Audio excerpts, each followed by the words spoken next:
You are silently dying in plain sight. Every forced smile and hollow laugh violently erases who you are. What if your terrifying urge to completely isolate isn't a breakdown, but your soul's desperate emergency override? Watch this before the fake mask permanently becomes your face. There is a very specific silent kind of death that occurs when you are entirely enveloped by roaring laughter, the clinking of crystal glasses, and the vibrant warmth of a crowded room, yet your chest harbors nothing but a freezing, abyssal void. You are physically there, an entity of flesh and bone. Your face is meticulously armed with a flawless, practiced smile, your eyes carefully trained to reflect the dazzling chandeliers, and your mouth effortlessly dispenses the right exclamations at the exact right tempos. Yet behind this impeccably crafted social mask, your soul is clawing at the walls of your throat, screaming in absolute agony. You are suffocating in plain sight. An invisible, brutal fracture violently severs you from the breathing bodies standing merely inches away. In that terrifying, suspended second, a chilling realization washes over you. You are an alien creature,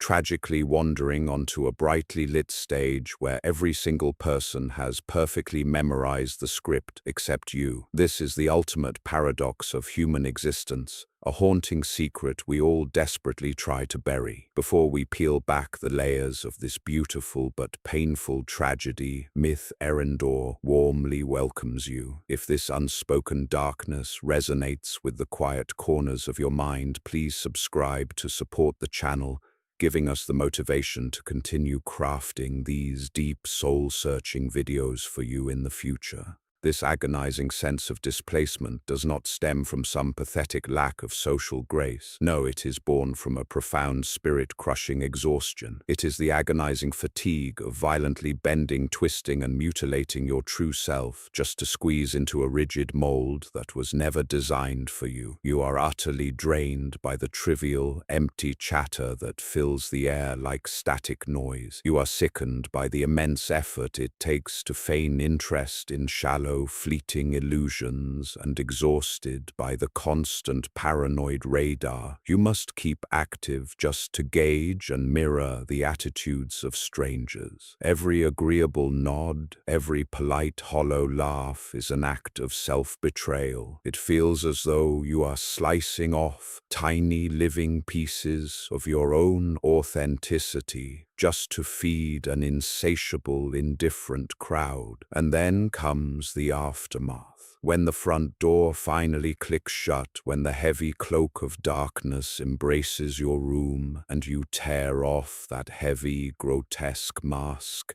the thing waiting for you in the silence is not a gentle peace. It is a vicious, consuming torment. We have been conditioned to exist in a dystopian reality where solitude is violently stigmatized as a terminal disease, a curse, or even a moral failure. The world relentlessly whispers its venom into our ears. If you are sitting alone in your room on a Saturday night, you are a pathetic failure. If you lack a boisterous entourage to validate your existence on a digital screen, you are a deformed anomaly. If you crave the velvet embrace of silence over the chaotic frenzy of parties, you must be psychologically damaged. Weirdo, sociopath, abnormal, these cruel, razor-sharp labels are indiscriminately branded onto your skin until the venom seeps into your bloodstream. Gradually, a tragic metamorphosis occurs. You begin to believe them. You become your own most ruthless executioner. Staring into the cold glass of your mirror, you interrogate your own reflection with tears of frustration. What is so fundamentally broken inside of me? Why is it so impossibly hard to just be normal?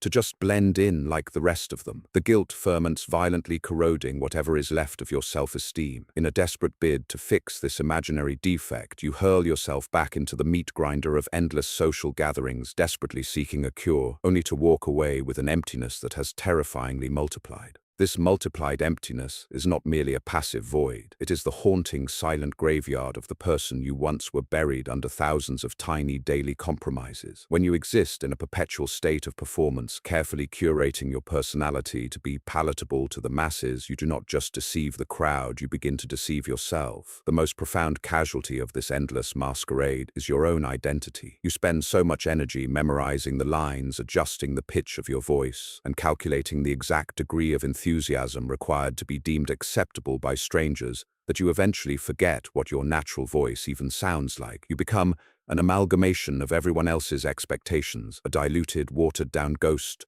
haunting your own physical form. Every time you nod in agreement with an opinion you secretly despise, and every time you force a laugh at a joke that makes your stomach turn, you are violently chiseling away at your own soul. You purposefully smooth out your jagged, beautifully complex edges just so you do not accidentally disrupt the fragile comfort of those around you. Soon the mirror no longer reflects a living, breathing, passionate individual. It reflects a highly calibrated social survival mechanism. The terror that grips you in the dead of night when the world is finally quiet is not the fear that society will suddenly discover you are a fraud. It is the paralyzing, bone-deep realization that you have played this agreeable character for so long, you no longer have any idea who is actually hiding beneath the mask. You have starved your authentic essence to the absolute brink of extinction just to keep the peace, trading your irreplaceable inner fire for the cheap, fleeting warmth of forced belonging. You are fading away into a colorless echo, sacrificing the very core of your humanity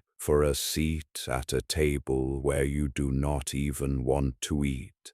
Yet a spirit can only endure this violent self-betrayal for so long before the entire architecture of your fabricated identity inevitably collapses under its own crushing weight. There comes a definitive, inescapable breaking point, a quiet Tuesday morning, or perhaps the middle of a crowded commute, when the internal machinery simply halts. It is not a loud, dramatic explosion of grief, but rather a profound, systemic shutdown of your entire being. The mere thought of assembling your facial features into another socially acceptable smile suddenly feels like attempting to move a mountain with your bare hands. Your phone lights up with messages, invitations, and casual inquiries, and instead of feeling connected, your chest seizes with a primal, suffocating dread. The world demands your participation, but your emotional reserves are utterly bankrupt. In this dark hour, you withdraw completely, pulling away from the world with a suddenness that confuses and offends those who only ever knew your mask. Society is quick to pathologize this collapse, slapping you with clinical terms and urging you to urgently fix whatever wire has snapped inside your brain so you can quickly return to the assembly line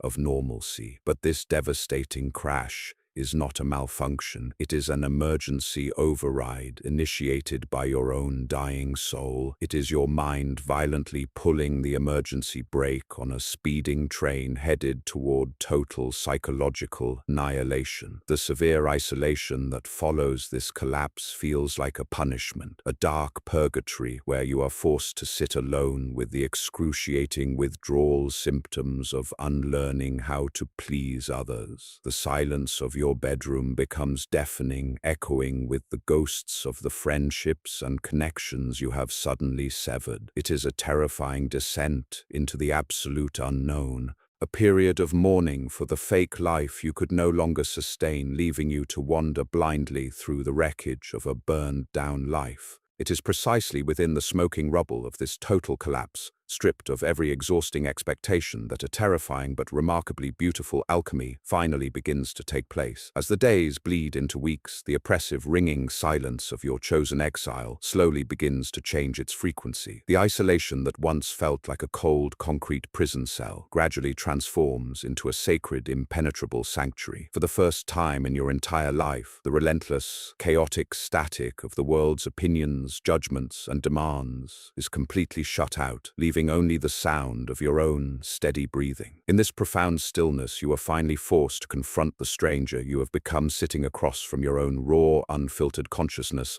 without any external distractions to save you. It is a deeply uncomfortable reunion. However, as the residual anxiety of missing out completely evaporates, it is replaced by a striking revelation. You are not fundamentally broken, nor were you ever defective. You were simply a deeply introspective creature, violently shoved into a superficial ecosystem that fundamentally contradicted your nature. The loneliness you feared so much was never actually about a lack of people. It was an agonizing grief for the lack of yourself. You begin to realize that solitude is not the agonizing disease society convinced you it was. It is the potent, unadulterated medicine required to cure a lifetime of pretending. In the quiet, you slowly begin to nurse your authentic self back to health. You rediscover the strange, idiosyncratic thoughts you used to suppress, the quiet hobbies you abandoned because they weren't socially lucrative, and the deep philosophical currents of your mind that terrified the shallow crowds. The heavy iron armor of social conformity rusts and falls away piece by heavy piece, revealing a vulnerable but incredibly vibrant core. The void in your chest that once roared with icy wind begins to fill with a profound, unshakable peace, cultivating an inner landscape so rich and vivid that the outside world suddenly seems painfully dull in comparison. Realizing this profound difference between agonizing isolation and empowering solitude becomes the catalyst for the ultimate quiet rebellion against a deafening world. You no longer walk out your front door armed with shields of fake enthusiasm, nor do you feel the suffocating obligation to set yourself on fire just to keep other people warm. This is not born out of bitterness or a cynical hatred for humanity. Rather, it is born from a fierce, uncompromising dedication to protecting your own inner peace. You learn the beautiful, lethal art of saying no without offering a single syllable of apology or explanation. You begin to move through the world not as a desperate participant begging for a crumb of validation, but as a calm, untouchable observer. If you choose to enter a crowded room now, you do so wholly on your own terms, bringing your complete, unvarnished, wonderfully strange self, fully prepared to leave the very second the environment asks you to shrink. You finally understand that true belonging never requires the amputation of your spirit. The cruel labels they once branded you with, weird, anti-social, aloof, lose entirely all their venom, becoming instead badges of profound honor that signify you have survived the absolute hardest battle of human existence, remaining real in a world obsessed with the artificial. There is a breathtaking majesty in someone who is completely whole, all by themselves, someone who looks at the chaotic, frantic race for social supremacy and calmly decides to walk in the opposite direction. You have finally found the one thing you were desperately searching for in the clinking glasses and roaring laughter of the crowd, the one thing they could never ever give you. You have found yourself, and as you sit alone in the velvet darkness of your room, enveloped in a profound golden silence,